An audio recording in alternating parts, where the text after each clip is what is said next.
Good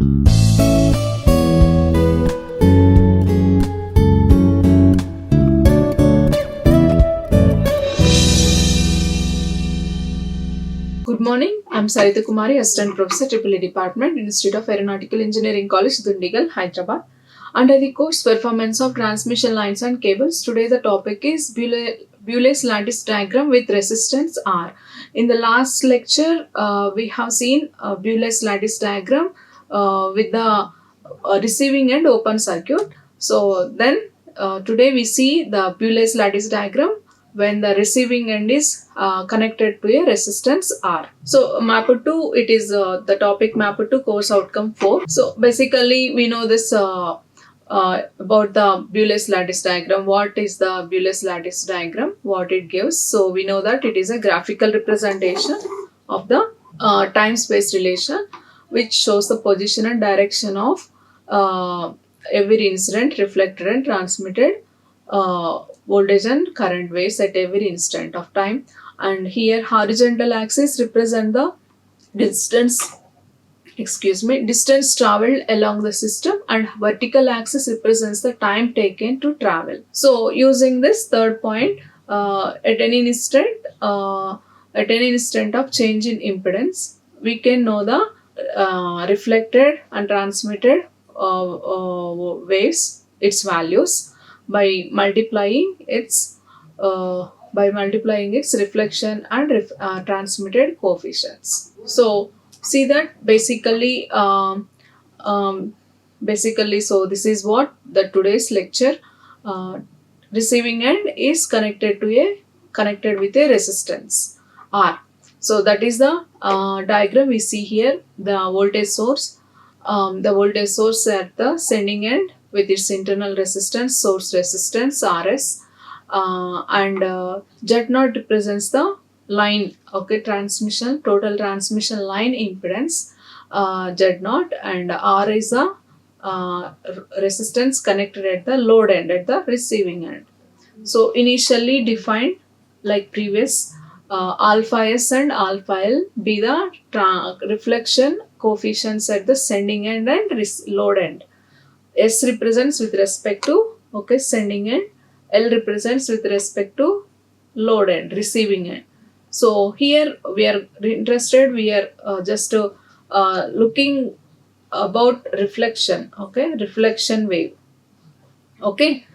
So of course we can use a Bewley's lattice diagram to study about the transmitted wave also.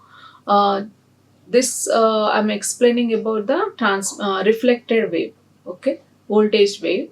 In the same manner for the current wave also we can see, like in the last lecture we have seen.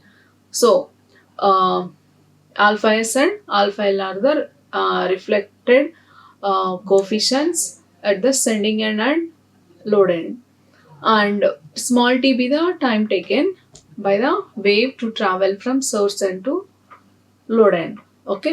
So you see on the right side the for this case how the lattice diagram is shown. Of course, so the same diagram we see in the next slide also. Basically know that well, this reflection and when the traveling wave transmitted, when the power is transmitting in the transmission line, because other than the line impedance, when the voltage and current waves are traveling from source end to load end, whenever there is a change in impedance, that means other than the line impedance. So in the line we know this point already. When the voltage and current waves are traveling along the line, they are related by V by I, which is nothing but Z or Z0, which we are calling it as natural impedance. So the waves having the impedance is Z0 or Z0. If during that if they see a change in the impedance other than this, Z0 or Z, then this reflection and transmitted case comes into picture. So because here see that the case is the loaded, receiving end connected to the resistance. So what about this reflection and transmission? That is what we are going to see. So when time t is equal to t seconds initial, okay, so this is the instant, okay, time t is equal to 0 seconds. What happens? Initially the line is connected to a voltage source V at the source end. So then what happens? Immediately it starts traveling along the line and reaching the load end in time t seconds with the same magnitude. So that is what it shows. So it with the magnitudes, okay, whatever it is connected, which is V, with the same magnitude, the voltage wave starts traveling along the line and reaches the load end. Okay, you see on the this line is the load end, other end is the source end. So by the time t it reaches the load end. Now what happens when it reaches the load end? So it sees that there is a change in impedance. That means the load end is connected to the resistance R. So there is a reflection and transmission wave comes into transmitted wave, okay, comes into picture. So what happens when the receiving end is connected to resistance R? So whenever the incident wave reaches the load end, okay, so the wave is split into two parts, okay, the wave is split into two parts. One part of the wave is transmitted and the other is reflected back with a magnitude alpha L into V. So what is that happens when the receiving end is connected to the resistance? The incident wave after reaching the load end, it split into two parts, okay, one is the reflected wave, other one is the transmitted wave. So a transmitted wave is nothing but at the load end only, so whatever the total voltage, then the other wave that is reflecting back into the line, that is reflected wave. So that as we know, how much with magnitude? Alpha L into V. Alpha L into V. Okay. So alpha L represents reflection coefficient at the load end.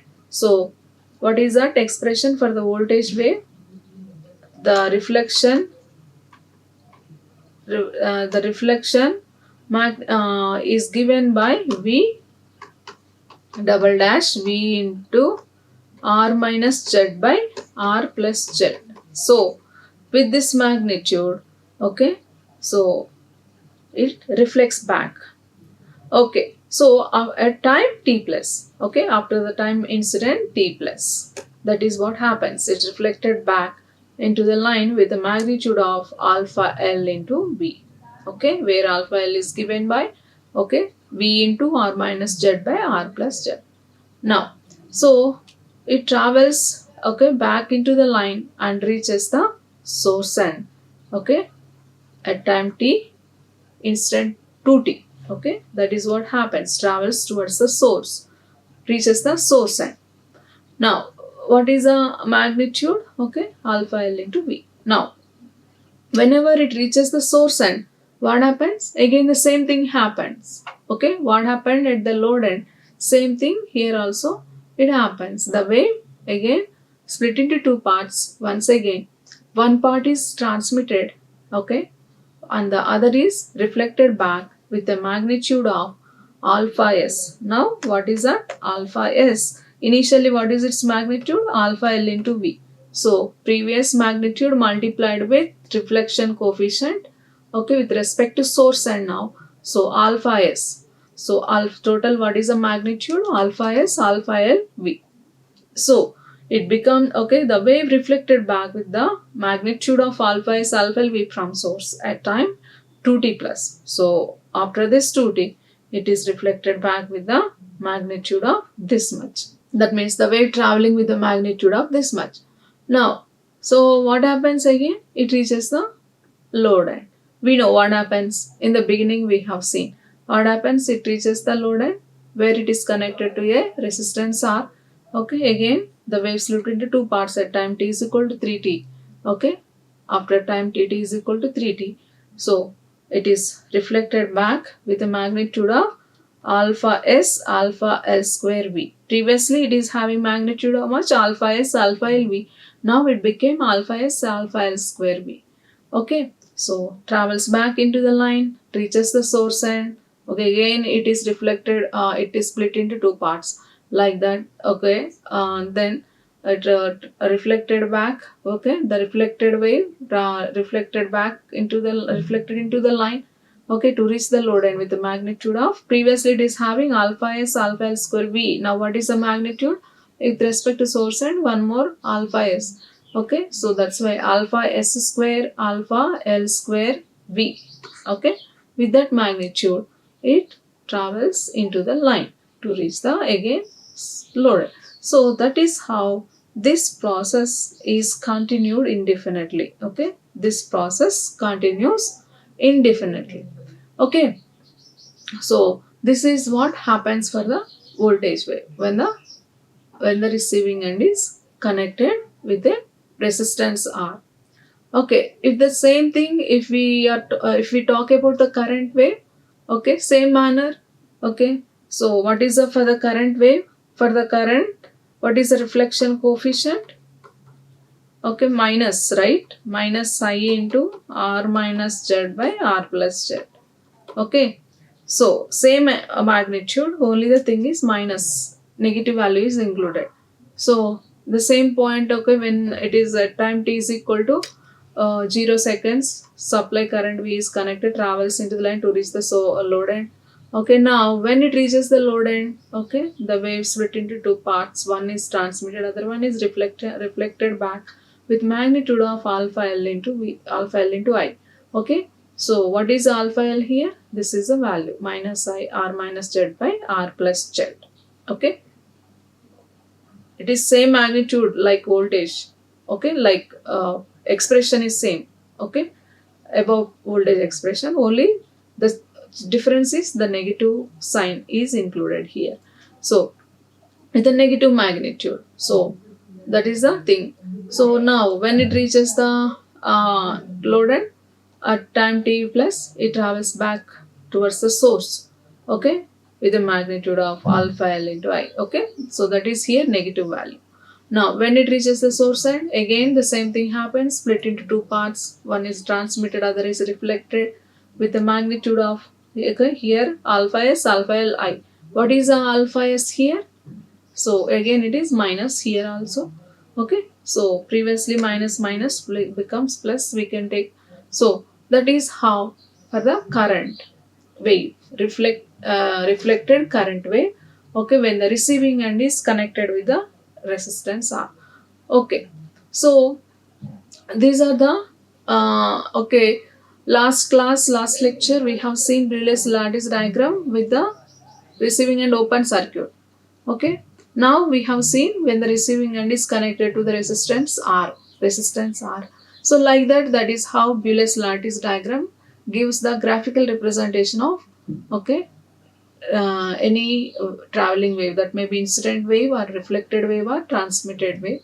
Okay, so now finally the properties. Okay, what are the properties of this Bewley's lattice diagram? Okay, so first point, always always travel downhill because time always increase, like we have the seen in the Bewley's lattice diagram. Okay, that is how it is. Now the position of any wave at any time can be deduced directly from the diagram, so we can know the position. Okay, using this diagram we can know the position at any time. Now, next point, the total potential at any point, at any instant of time, is a superposition of all the waves which have arrayed at that point up until that instant of time. Okay, displaced in position from each other by intervals equal to the difference time of travel. So that is how we can know the total potential, okay, of at any point. Now the history of the wave is easily traced. Okay, so because we know at each instant how the wave, the position of the wave, so that's why we can know the simply history of the wave easily traced. It is possible to find where it came from and just what other waves went into its composition. Next, attenuation is included so that the wave arriving at the far end of the line corresponding to the value entering multiplied by the attenuation factor of the line. So we can, okay, using this uh, attenuation also we can calculate, okay, attenuation. How? Using attenuation factor by multiplying with the attenuation factor. Okay, so that is about the Bewley's lattice diagram. These are the references, okay, two references I'm using in my lectures. Thank you. Like, share and subscribe. Hit the bell icon for more updates.